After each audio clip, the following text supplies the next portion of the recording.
সোনারগাঁয়ে নতুন নেতৃত্ব আনতে প্রস্তুত গণ অধিকার পরিষদ, এমনটাই বলেছেন ভিপি নূর। ৭১ পত্রিকার সঙ্গে আছি আমি লনি সুলতানা। বাংলাদেশের মানুষ বারবার প্রতারিত হয়েছে। দেশের নতুন ধারায় পরিবর্তন স্থায়ী করতে নতুন নেতৃত্বের প্রয়োজন বলে মন্তব্য করেছেন গণ অধিকার পরিষদের সভাপতি নুরুল হক নূর। সম্প্রতি ১ ফেব্রুয়ারি বিকালে নারায়ণগঞ্জের সোনারগাঁও উপজেলার সোনারগাঁও পৌরসভার মাঠে জুলাই গণ অভ্যুত্থান ও আগামীর বাংলাদেশ বিনির্মাণের জন আকাঙ্ক্ষা রাজনীতি শীর্ষক আলোচনা সভায় এমনটাই মন্তব্য করেছেন নুরুল হক নূর। আলোচনা সভায় নুরুল হক নূর তার বক্তব্যে বলেন, ফ্যাসিবাদী শেখ হাসিনা আওয়ামী লীগের সরকার এবং তার সন্ত্রাসীরা দখলবাজি, টেন্ডারবাজি এবং চাঁদাবাজির সিন্ডিকেট করে খেয়েছে। জনগণকে জিম্মি করে তারা কাপড় চোপড় ছাড়া দেশ ছেড়ে পালিয়েছে। এদেশের জনগণ বারবার ধোঁকা খেয়েছে।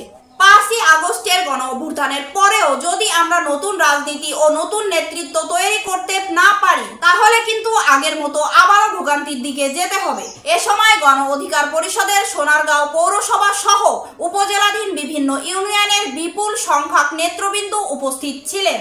সব খবর সবার আগে পেতে এখনই বাঙালির জাতীয় কণ্ঠস্বর ৭১ পত্রিকার চ্যানেলটি সাবস্ক্রাইব করে আমাদের সঙ্গেই থাকুন।